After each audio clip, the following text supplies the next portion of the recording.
आज के पवित्र रविवारीय गिरजा आराधना में आप सबों का स्वागत है। और इस समय आइए हम अपने पवित्र आराधना को आरंभ करने से पहले अपने मन, दिल और आत्मा को तैयार करें। और इस निमित्त हम एक गीत गाएंगे और ये गीत हमारे कोयर दलों की अगुवाई में होगी। Amen.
हम आह्वान वचन पढ़ेंगे।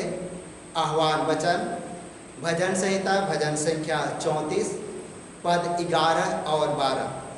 भजन संहिता से भजन संख्या 34 पद 11 और 12। हे लड़कों, आओ मेरी सुनो, मैं तुमको यहोवा का भय मानना सिखाऊंगा। वह कौन मनुष्य है जो जीवन की इच्छा रखता और दीर्घायु चाहता है ताकि भलाई देखे। मंडली बैठे। आराधना के लगातार में हम गीत गाएंगे साक्षी वाणी से। साक्षी वाणी गीत संख्या 2। साक्षी वाणी गीत संख्या 2। ईश्वर को अत्यंत ऊंचे पर हो धन्यवाद प्रशंसा।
परमेश्वर पिता, पुत्र और पवित्र आत्मा के नाम से आमीन।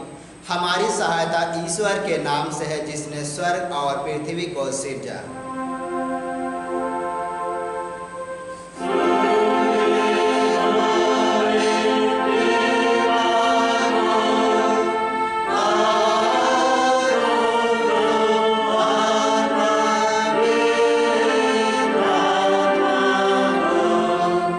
जैसा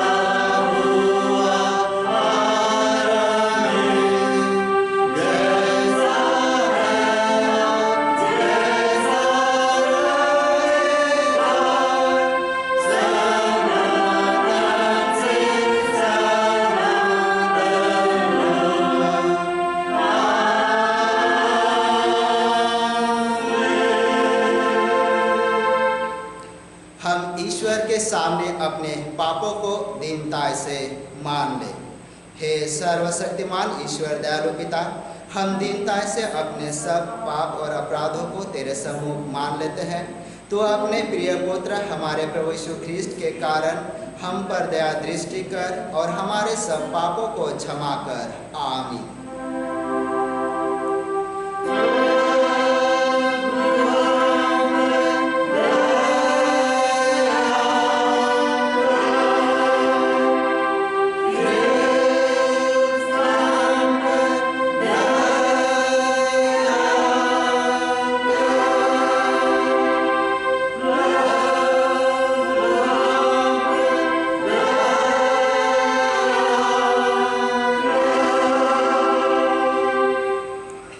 शांति वचन सुनेंगे। शांति वचन यूँ कहता है, प्रभु परमेश्वर यूँ कहता है, मेरे जीवन की सौगंध, मैं दुष्टों की मृत्यु से प्रसन्न नहीं, परंतु दुष्ट अपने चाल से फिरे और जीवित रहे। आमीन।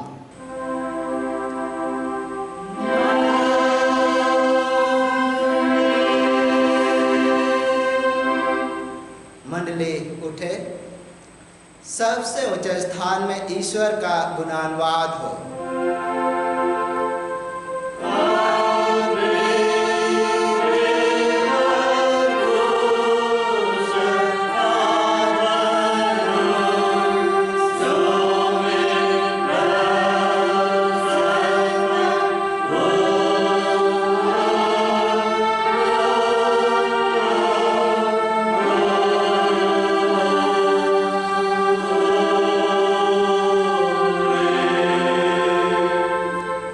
प्रभु आप सबों के संग होए।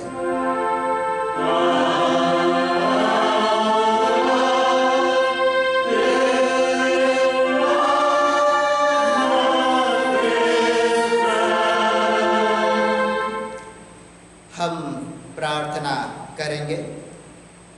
हे प्रिय प्रभु स्वर्गवासी पिता, हम तेरा धन्यवाद करते हैं कि तू अपनी कृपा से हमारा विनाश नहीं चाहता है, परंतु कि हम अपना मन तेरी ओर फिराए और बच जाए। हम तेरी विनती करते हैं, अपना पवित्र आत्मा हमको दे कि वह प्रतिदिन हमारे मनों में सच्चा पश्चाताप उत्पन्न करे, हमारे हृदय में पाप क्षमा और अनंत जीवन की लालसा जन्मे, और तेरी अपार कृपा को विश्वास में ग्रहण करने और उसमें स्थिर रहने के लिए हमको सामर्थ दे। हर प्रकार की परीक्षा में हमको संभाल कि जिससे अनुग्रह के द्वारा अंत में परम सुखी हो जाए, हमारे प्रभु यीशु ख्रीष्ट के कारण। आमीन।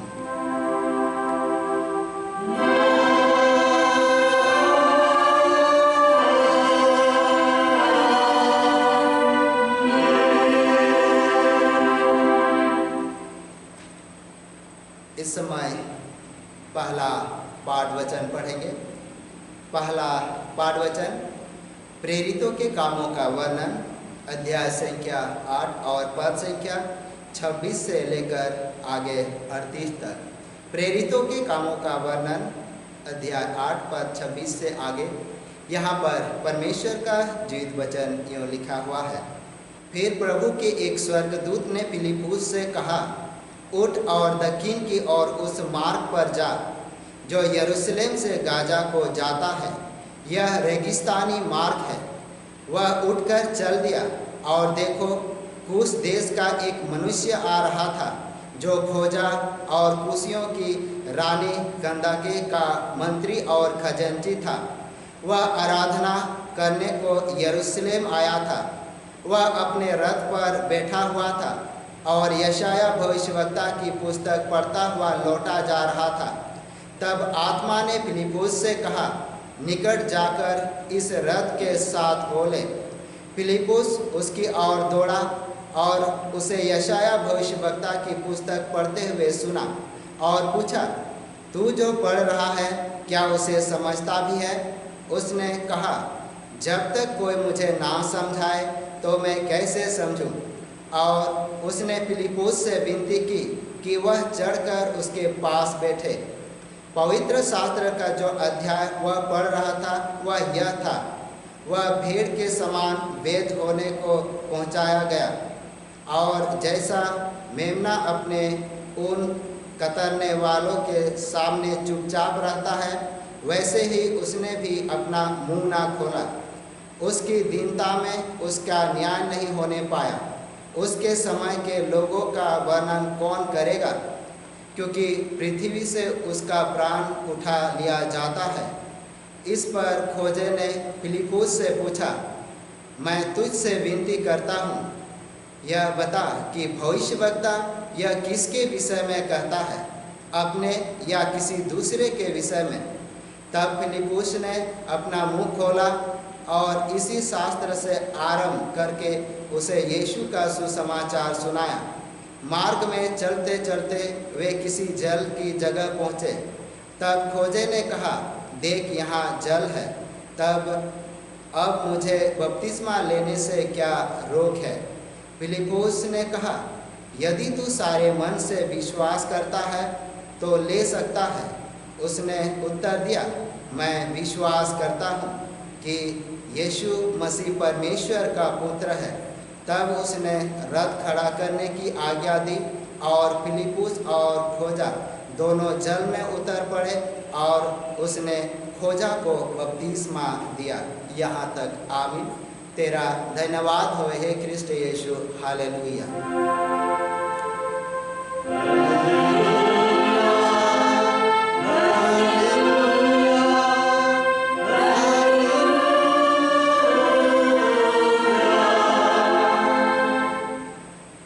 अब हम समस्त क्रिस्टियानी कलीसिया के संग मिलकर अपना महापवित्र विश्वास वचन मान लेकर यूँ कहे, मैं विश्वास करता हूँ परमेश्वर पिता पर, जो स्वर्ग और पृथ्वी का सर्वशक्तिमान सृजनहार है, और उसके इकलौते पुत्र अपने प्रभु यीशु ख्रिस्त पर, जो पवित्र आत्मा से गर्भ में आया, कुंवारी मरियम से उत्पन्न हुआ, पंतुस पिलातुस की आज्ञा से दुख उठाया, क्रूस पर चढ़ाया गया, मर गया और गड़ा गया, पाताल में उतरा, तीसरे दिन मृतकों से जी उठा, स्वर्ग पर चढ़ गया और परमेश्वर सर्वशक्तिमान पिता के दाहिने हाथ बैठा है, जहाँ से वह जीवतों और मृत्यु का विचार करने को फिर आएगा। मैं विश्वास करता हूँ पवित्र आत्मा पर, एक ही पवित्र क्रिस्टियानी कलीसिया, पवित्रों की संगत पर, पापों की क्षमा, देह के जी उठने और अनंत जीवन पर। आमीन।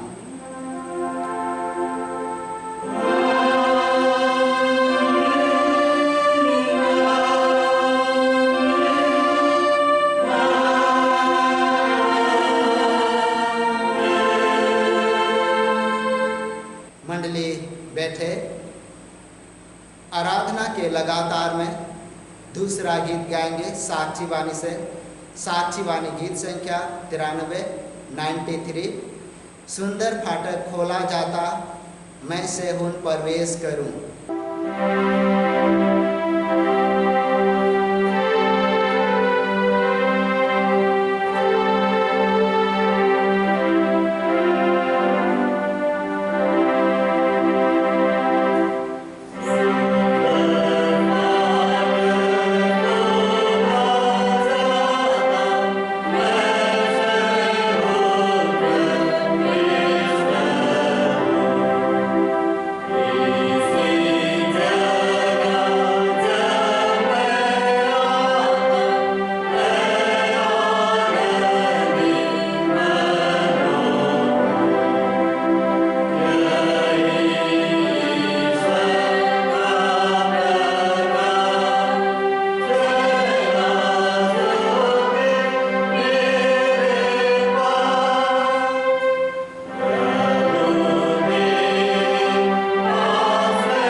उसकी ओर से अनुग्रह और शांति मिले।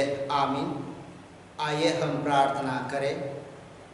हे सर्वशक्तिमान ईश्वर दयालु पिता, इस समय हृदय से धन्यवाद देते हैं सुंदर समय के लिए, सुंदर मौका और अवसर के लिए, क्योंकि तूने हमारे जीवन को प्रदान किया है। और इस घड़ी हम सभी तेरे पवित्र वचन की संगति में जाना चाहते हैं। आप ही हवा परमेश्वर कर हमें ज्ञान बुद्धि और समझ से परिपूर्ण कर, और तेरे वचन को अपने लोगों के मध्य में रखने का अवसर तूने दिया है। हाँ प्रभु, प्रत्येक के मन, दिल, हृदय और आत्मा को खोल, ताकि तेरे वचन अधिकार से बसने पाए और हम तेरे वचनों पर आगे बढ़ते हुए तुझे हृदय से धन्यवाद दे सके। विनती उद्धार करता प्रभु यीशु के नाम से मांगते हैं, दया से सुन, अनुग्रह से ग्रहण कर। आमीन। और इस समय हम पवित्र वचन पढ़ेंगे।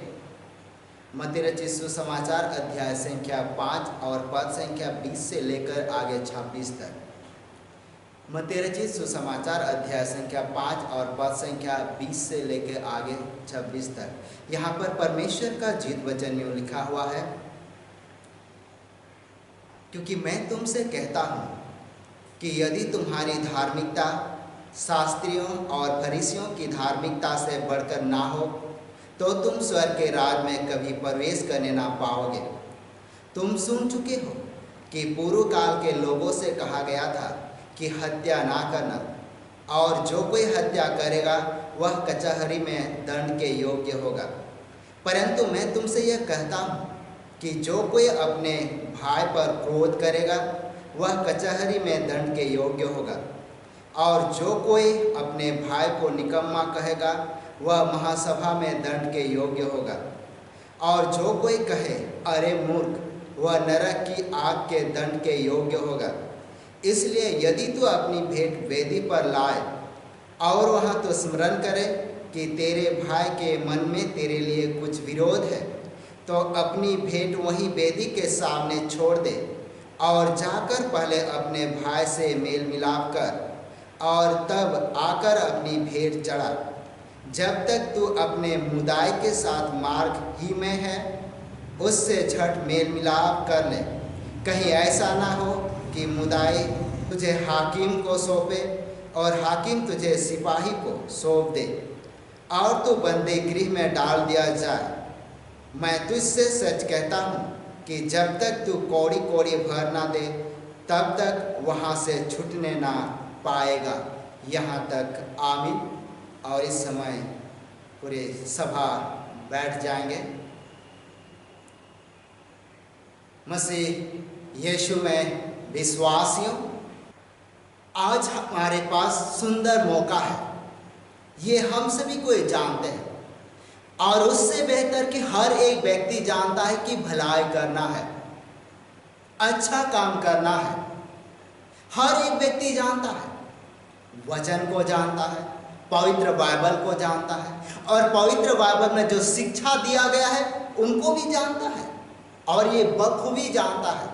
फिर भी हम जीवन में देखेंगे कि लोग इन्हीं सारे को जानते हुए भी उसका अनुपालन नहीं करते, उसके अनुसार नहीं चलते, क्योंकि लोगों को पता है हमें भलाई करना है, लोगों को पता है हमें मदद करना है, लोगों को पता है हमें प्रेम से जीना है, लेकिन वैसे स्थिति दिखाई नहीं देता है। और इसलिए आज जो वचन हमारे पास रखा गया, ये सचमुच में हमारे जीवन के लिए, हमारे व्यक्तित्व के लिए, हमारे कलीसिया जीवन के लिए और सामाजिक जीवन के लिए एक बहुत महत्वपूर्ण भाग है, हिस्सा है। और जब हम इसे बहुत अच्छी तरह समझ लेते हैं, गहराई से समझ लेते हैं, तो हम जीवन के रहस्य को समझ लेते हैं। और इसीलिए हमें चाहिए कि हम पवित्र बाइबल पर आधारित वचन के अनुसार जीवन व्यतीत करें। और जब हम ऐसा जीवन व्यतीत करते हैं तो हमारे परिवार में केवल कल्याण ही कल्याण होगा। और इसीलिए आज जब हम आगे बढ़ेंगे तो यहाँ पर कुछ वचन में हमें मुख्य केंद्र बिंदु को देख पाएंगे। यहाँ वचन कहता है मत्ती 5:20 में, क्योंकि मैं तुमसे यह कहता हूँ कि यदि तुम्हारी धार्मिकता शास्त्रियों और फरीसियों की धार्मिकता से बढ़कर ना हो, तो तुम स्वर्ग के राज में कभी प्रवेश करने ना पाओगे। मसीह में मेरे प्रिय मित्रों, हम सभी को जानते हैं, ये शास्त्री वर्ग, फरीसी वर्ग, सदुकी वर्ग और ये याजक वर्ग, ये धार्मिक केंद्र बिंदु के प्रमुख व्यक्ति यानी प्रमुख समुदाय है।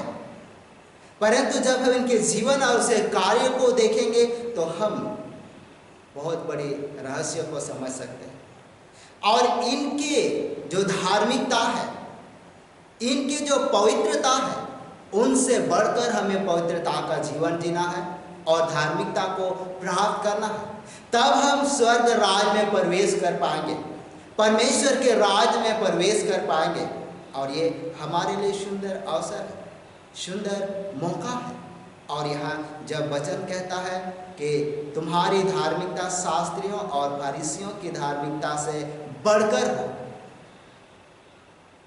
और जब तक बढ़कर ना हो तो हम उस योग्य नहीं होते। लेकिन उससे पहले, क्योंकि हम समझेंगे कि वास्तव में फरीसी क्या है, शास्त्री क्या है, अगर जब उसके काम को, उसके व्यवहार को नहीं जानेंगे और हम वचन में कह देंगे कि शास्त्रियों और फरीसियों की धार्मिकता से बढ़कर तुम्हारी धार्मिकता होनी चाहिए, तो ये संभव ही नहीं।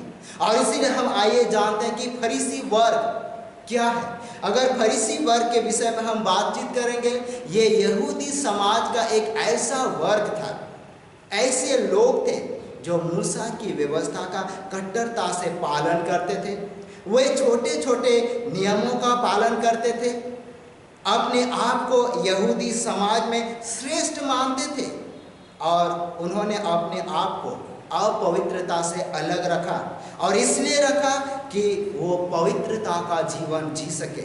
और ये फरीसियों के जीवन में देखा जाता है। और इसीलिए जब फरीसी छोटे छोटे बात, यानी यहाँ तक कि हाथ धोना, नहाना और तभी कुछ कामों को करना, अगर उसको हम विस्तार पूर्वक पढ़ेंगे तो पढ़ सकते हैं, जिसको हम मरकुस रचित सुसमाचार अध्याय संख्या 7 और पद संख्या 3 से लेकर 4 तक में, वहाँ भी छोटे छोटे नियम जो साधारण सी बात है। कोई अगर मार्केट से आता है, बाजार से आता है, तो वो पहले नहा लेता था और इसके बाद ही भोजन ग्रहण करता था। ये शुद्धिकरण पर विशेष जोर देते थे और अपने जीवन को ईश्वर के निकट रखने का प्रयास करते थे। और इसलिए इनका जो धार्मिकता है ये बढ़ चढ़ कर है।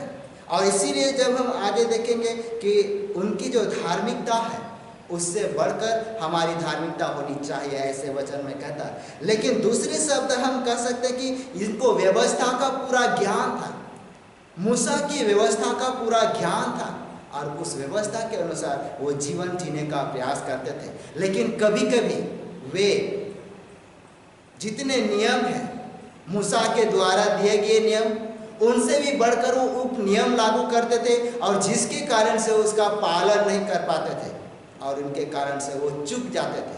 और इसीलिए जब हम फरीसी वर्ग की बातचीत करेंगे तो हमारा जो मुख्य हाईलाइट व्यक्ति जो प्रेरित पौलुस है, वो भी फरीसी समुदाय का था। अगर इस वचन को हम पढ़ेंगे तो फिलिपियों के नाम पौलुस प्रेरित की पत्री अध्याय संख्या 3 और पद संख्या 5, वहाँ जब पढ़ेंगे वहाँ पौलुस अपना डिफिनेशन देता है कि वो एक फरीसी था, वो बेंजामिन के गोत्रों में से था और इसलिए ये फरीसी में था और ये यीशु का अनुयायी बना और यीशु के काम में वो लग गया। और इसके साथ साथ ही जब हम और एक व्यक्ति को पढ़ेंगे जिसका नाम है निकोदेमुस, ये भी फरीसी था परंतु यीशु का गुप्त चेला था।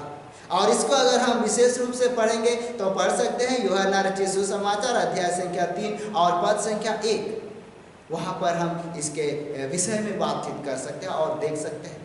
और इसलिए ये एक बेहतर मौका हम फरीसियों के जीवन में देखते हैं, परंतु वो कभी कभी अपने वचन सिखाते हैं, अपने वचन बोलते हैं, परंतु उस पर वो चल नहीं पाते हैं और जिसके कारण से यीशु ने शास्त्री और फरीसियों को फटकार लगाया। और इसीलिए जब आगे हम देखते हैं शास्त्री एक ऐसा वर्ग है कि वो भी यहूदी समाज में एक मुख्य भूमिका यानी मुख्य रोल अदा करते थे। और ये जो शास्त्री है ये व्यवस्था का अध्ययन करते थे उसका उल्लेख करते थे, उसको लिखते थे और शिक्षा भी देते थे। और फरीसियों के जिम्मेदारी में बहुत सारा काम आता था, जैसे स्कूल चलाना, विद्यालयों में यहूदी व्यवस्था का शिक्षा का प्रचार करना, यानी धार्मिक शिक्षाओं का प्रचार करना, ये फरीसी वर्ग के हिस्से में आता है। और इनके साथ साथ ये यहूदी समाज में व्यवस्था का अध्ययन तो करता ही था, परंतु विशेष परिस्थिति में एक मानव जीवन के साथ वचन का व्याख्या उनके परिस्थिति के अनुसार करता था, उसके अनुरूप करता था, और ये उनके लिए एक महत्वपूर्ण भूमिका था। और इसीलिए जब हम देखते हैं कि ये जो और भी बहुत सारे काम करते थे, जिसमें हम देख सकते हैं कि विधि विज्ञान, ये लोग विधि विज्ञान में भी बहुत रुचि रखते थे और लिखने का काम करते थे, और इसीलिए इनके पास ये ज्ञान भी था। इनके पास यहूदी समाज को कुछ देने का एक जज्बा था, और इसीलिए ये व्यक्ति धार्मिक समाज में एक महत्वपूर्ण रोल निभाते थे, अदा करते थे। और जब वो चूक जाए तो ये सचमुच में एक बहुत बड़ा ऐसा नेगेटिव थॉट होगा, जिससे कि एक धर्मी व्यक्ति अपने सही मार्ग से भटक सकता है। और इसीलिए जब हम आगे पढ़ते हुए जाएंगे और आगे पढ़ेंगे नया नियम में यीशु ने फरीसी और शास्त्रियों को फटकार दिया। ये इसलिए दिया क्योंकि वो जिस तरह कहते थे, जिस तरह सिखाते थे और जिस तरह संचालन करना चाहिए, बिल्कुल वैसा नहीं करते थे, वो उससे अलग ही करते थे। हालांकि वो धार्मिक कर्म कांड में तो विश्वास करते थे, अपने आप को अन्य लोगों से अलग रखते थे, साफ सुथरा रखते थे, पवित्रता का जीवन जीते थे, परंतु जो व्यवहारिक जीवन है, जो भलाई का काम करना चाहे, जो ईश्वर चाहता वो काम करना चाहे, कभी कभी उसमें चूक जाते हैं। और इसीलिए नया नियम में शास्त्रियों और फरीसियों का वर्णन साथ साथ मिलता है, जैसे आज हमने मत्ती रचित सुसमाचार अध्याय संख्या 5 और पद संख्या 20 में पढ़ा। यहाँ भी देखते कि ये साथ साथ इन दोनों का वर्णन है। और उससे आगे जब वचन में हम आगे पढ़ेंगे तो मत्ती रचित सुसमाचार अध्याय संख्या 23 और पद संख्या 13 से लेकर 29 में भी यहाँ भी फरीसी और शास्त्रियों का एक साथ वर्णन है। और साथ ही साथ मरकुस रचित सुसमाचार अध्याय संख्या 7 और पद संख्या 5, वहाँ पर भी ये दोनों का एक साथ वर्णन है। और ये एक साथ इसलिए वर्णन है जब इन दोनों के जीवन को देखेंगे। यहाँ पर देखेंगे कि शास्त्री फरीसी के गुरु थे। फरीसी लोग जो कुछ भी सीखते थे वो शास्त्री से सीखते थे, क्योंकि शास्त्री शिक्षक वर्ग के थे, वे व्यवस्था के लिखने वाले थे। और इसीलिए जितना भी उन्होंने सीखा वो शास्त्री से सीखा है, फरीसी वर्ग ने। और इसीलिए उन दोनों का एक साथ यहाँ तालमेल बैठाया जाता और एक साथ ये क्या था। और इसीलिए ये व्यवस्था का पालन करते थे।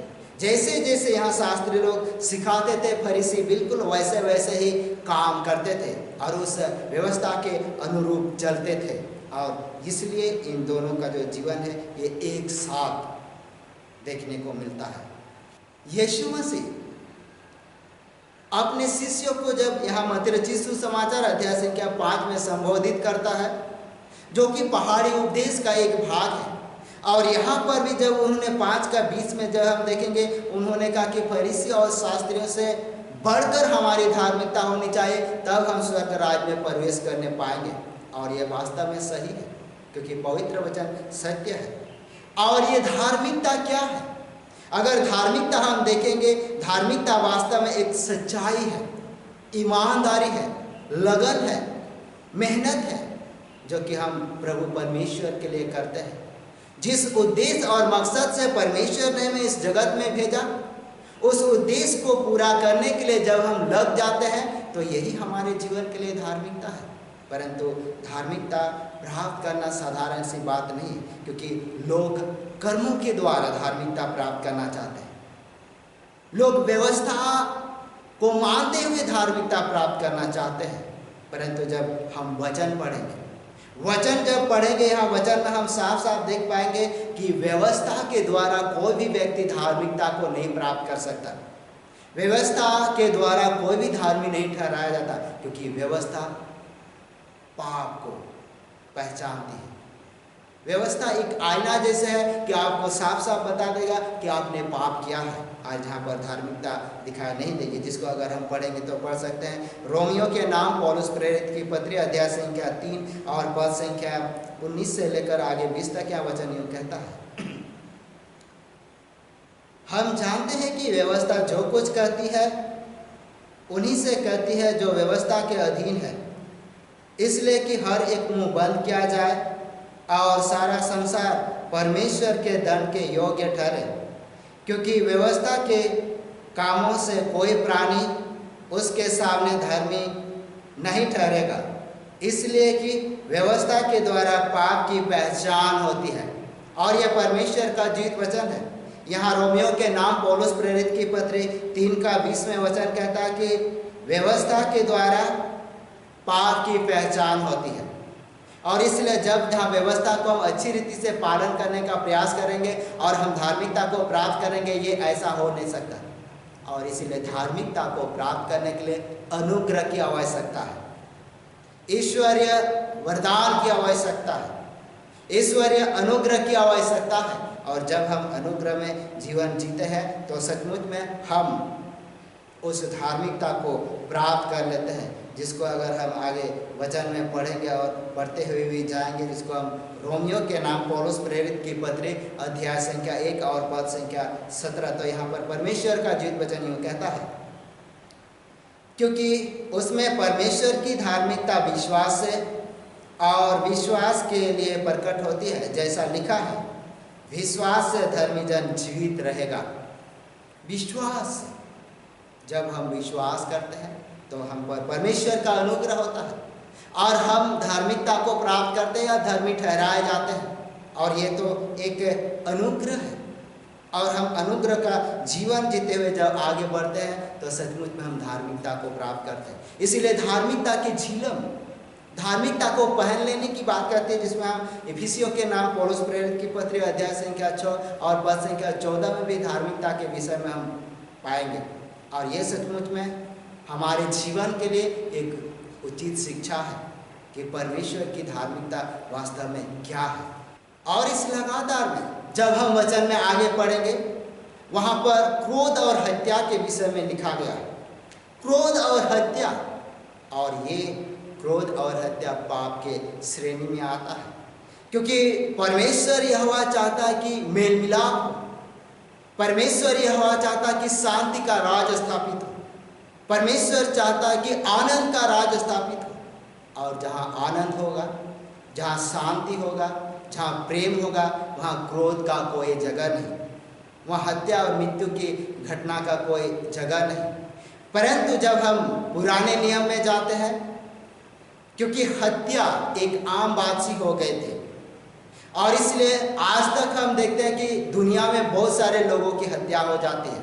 उसे मार दिया जाता है, चाकू से मार दिया जाता है, गन या पिस्तौल से मार दिया जाता है, या तो अन्य विधि से मार दिया जाता है। और ये पुराने नियम में भी जब हम वचन में पढ़ेंगे और पढ़ते हुए जाएंगे तो हम इन बातों को देख सकते हैं। और इसीलिए हत्या ना करना ये मूसा ने अपने 10 आज्ञा में शामिल किया।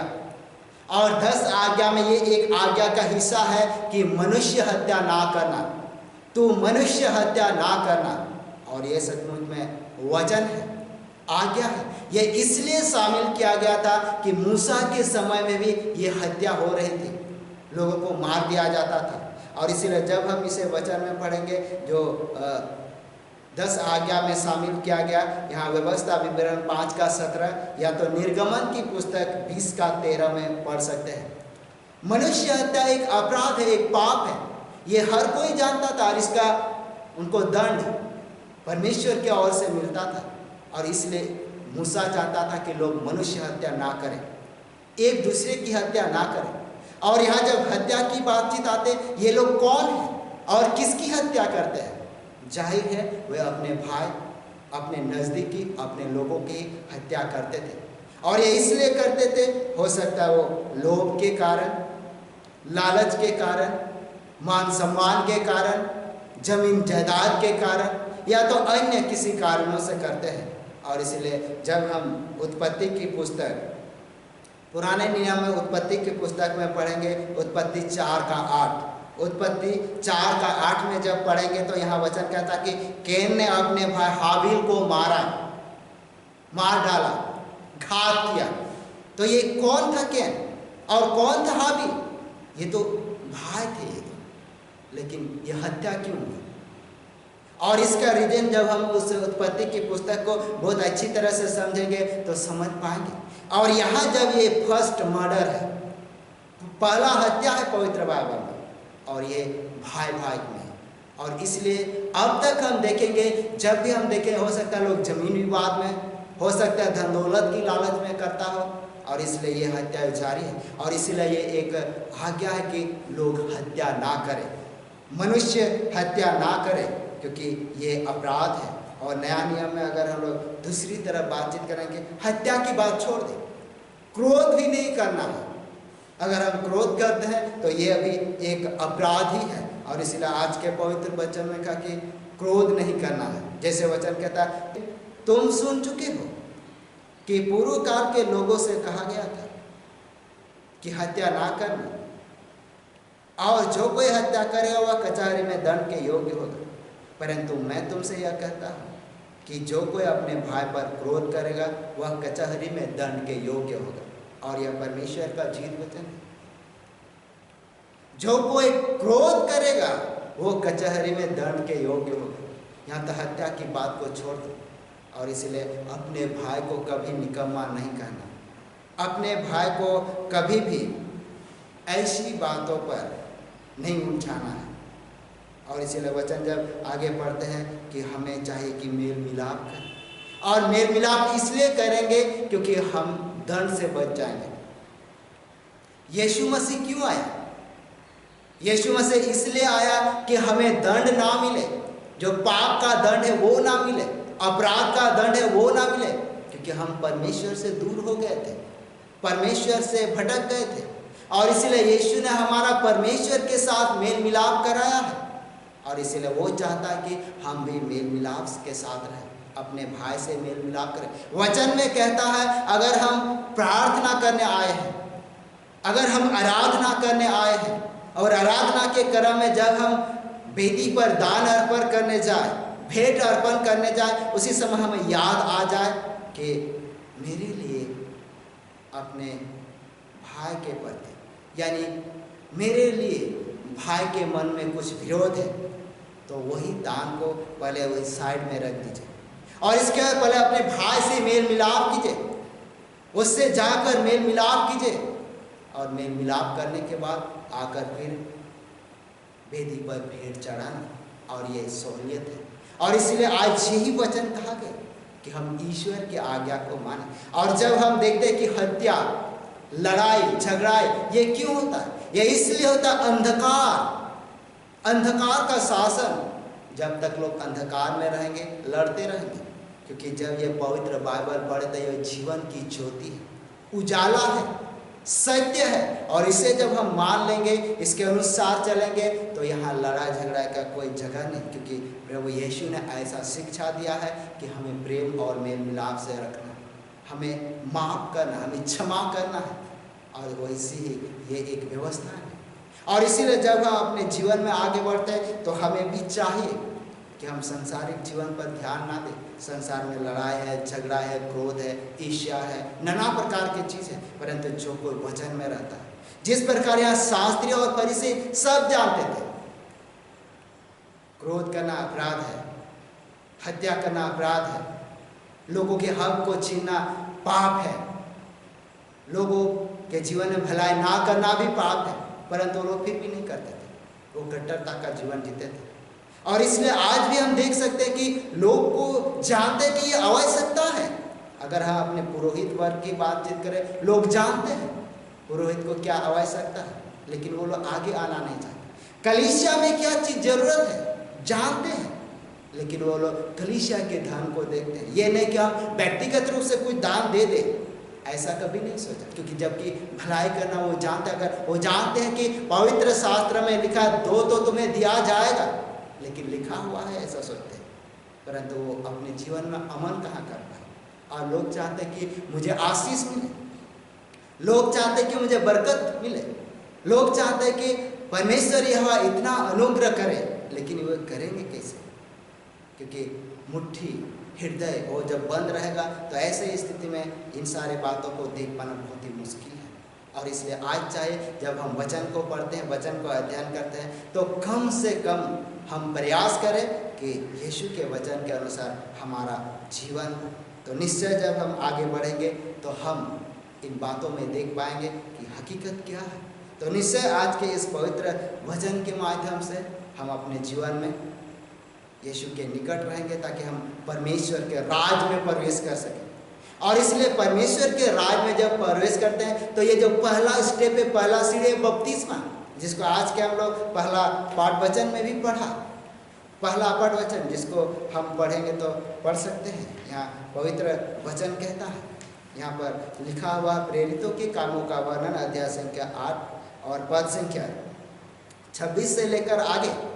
यहाँ हम देखते हैं कि एक अधिकारी, कुछ देश का अधिकारी, और इनका जो वर्णन है उसका वर्णन ये लिखा हुआ है, यहाँ वचन लिखा हुआ है, जिसको हम लोग प्रेरितों के कामों का वर्णन अध्याय 8 और पद संख्या 27 में पढ़ेंगे। तो वचन कहता है, कुछ देश का एक मनुष्य आ रहा था जो खोजा और कुशियों की रानी कंदाके का मंत्री और खजांची था, और वो यरूशलेम से आराधना करके लौट रहा था।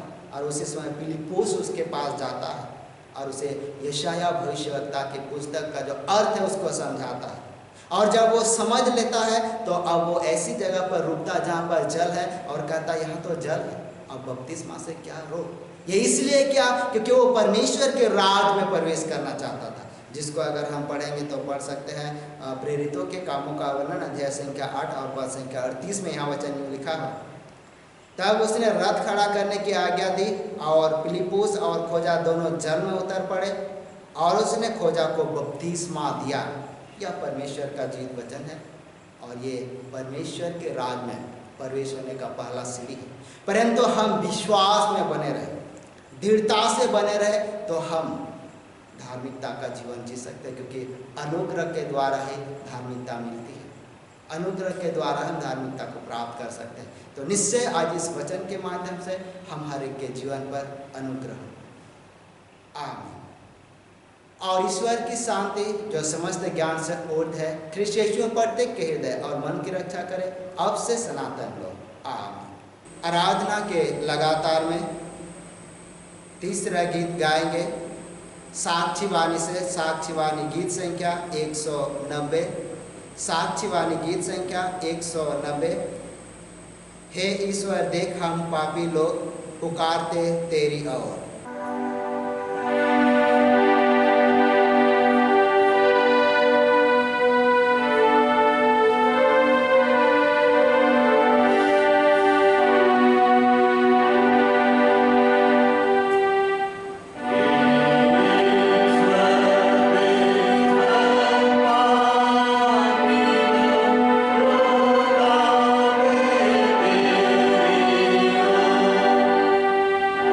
Oh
और उसके पवित्र नाम को धन्य कहे।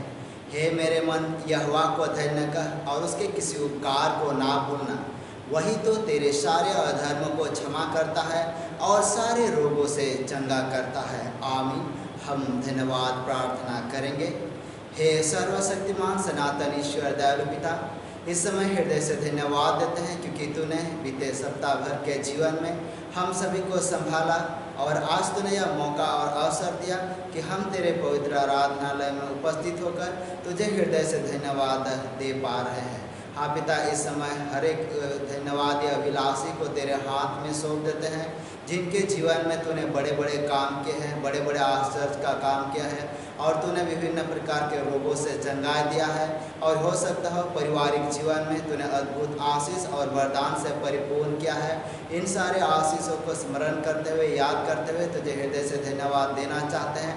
आप ही यहोवा परमेश्वर कर प्रत्येक के धन्यवादी मन हृदय को ग्रहण कर, ताकि उसके द्वारा तेरे पवित्र नाम की महिमा और बढ़ाई होने पाए। हाँ पिता परमेश्वर, इस समय तमाम को तेरे हाथों में सौंप देते हैं। एक एक विश्वासी प्रियजन को तेरे हाथ में सौंप देते हैं। साथ ही साथ पिता, धन्यवाद का विषय है क्योंकि तूने अब तक भला, चंगा और स्वस्थ जीवन दिया है और अपने पवित्र महिमामय आशीष में बनाए रखा है।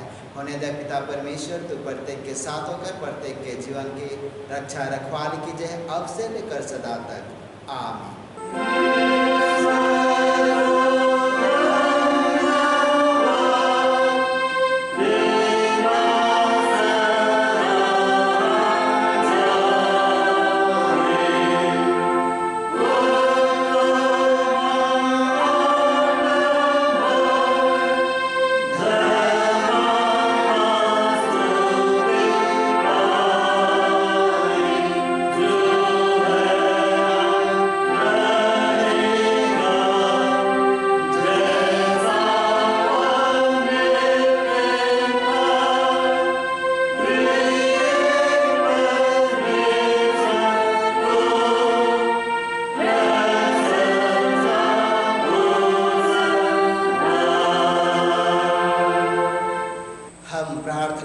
करेंगे।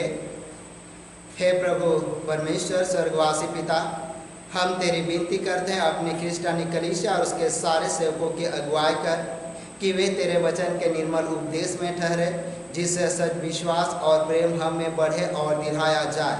हे प्रभु, भारत रिपब्लिक के हमारे प्रेसिडेंट, इस प्रांत के गवर्नर, राज्य सभा और मंत्रिमंडलों, सब न्याय और हाकिमों और सब राज्य कर्मचारी को आशीष दे और उनके अगुवाई कर कि वे न्याय और धर्म से देश की सेवा करें और हम कुशल चैन से सारी भक्ति और गंभीरता के साथ काल बिताए।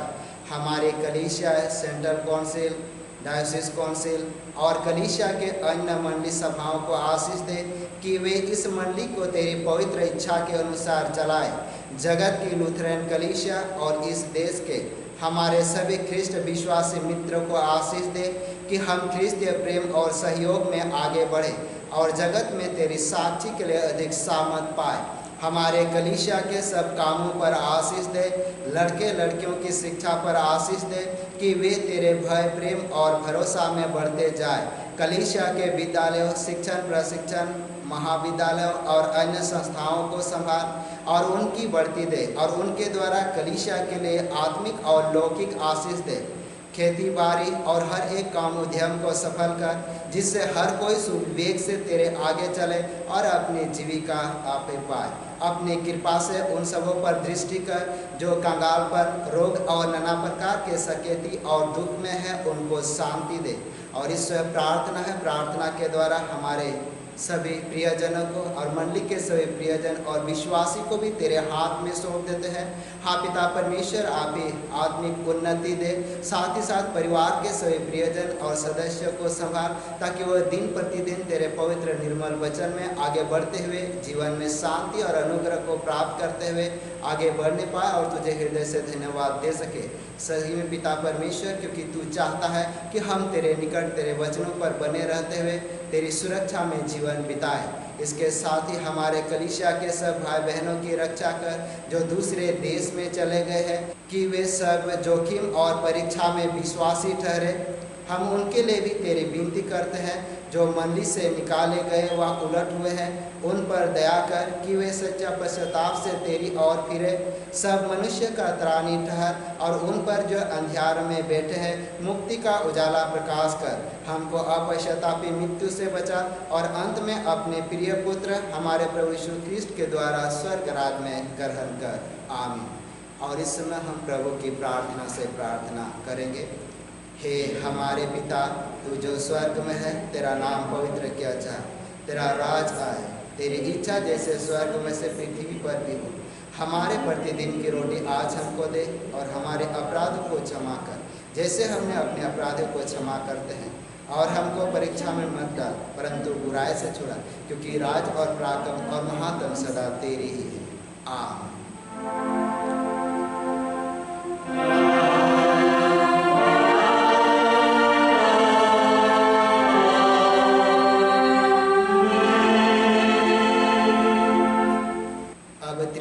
ईश्वर का आशीर्वाद विश्वासी और दिन मन से ग्रहण करें।